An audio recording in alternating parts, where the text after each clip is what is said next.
लाडक्या बहिणीच्या खात्यामध्ये आजपासून पैसे जमा व्हायला सुरुवात होणार आहे अशी माहिती मिळते। लाडक्या बहिणींच्या खात्यामध्ये लाडकी बहिणी योजनेतील मे महिन्याच्या हप्त्यासाठी 345 कोटी रुपये मंजूर करण्यात आलेत। त्यामुळे लवकरच लाडकी बहिणींच्या खात्यामध्ये मे महिन्याचा हप्ता जमा होणार आहे। मे महिन्याच्या हप्त्याची रक्कम जून दरम्यान जमा होईल। लाडकी बहीण सारखी योजना की ज्या योजनेमध्ये 1,500 रुपये महिलांच्या खात्यामध्ये थेट आपण त्या ठिकाणी देतोय। मला सांगताना आनंद वाटतो, पहिल्याच झटक्यामध्ये 1 कोटीपेक्षा जास्त महिलांच्या खात्यामध्ये पैसे पोचले आणि उर्वरित सगळ्या महिलांच्या खात्यात पैसे जाणार। एकही बहीण वंचित राहू देणार नाही। सगळ्या बहिणींच्या खात्यामध्ये पैसे जाणार आणि ते दर महिन्याला जाणार आणि ते वर्षानुवर्ष जाणार।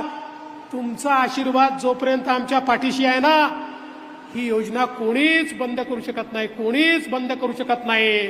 सरकार आहे तोपर्यंत माय माऊलीची योजना कोणाचा बाप बंद करू शकणार नाही, हे या ठिकाणी सांगण्याकरता मी आलेलो आहे। कोणी तुमचे पैसे परत घेऊ शकणार नाही, कोणी आढावा घेऊ शकणार नाही। आता नवीन नवीन नरेटिव्ह तयार करण्याचा प्रयत्न होणार आहे। आता मी आज आढावा घेत होतो, 17 तारखेला पैसे द्यायचे 1,35,00,000 फॉर्म हे क्लिअर झालेले आहेत, पण त्यात असं लक्षात आलं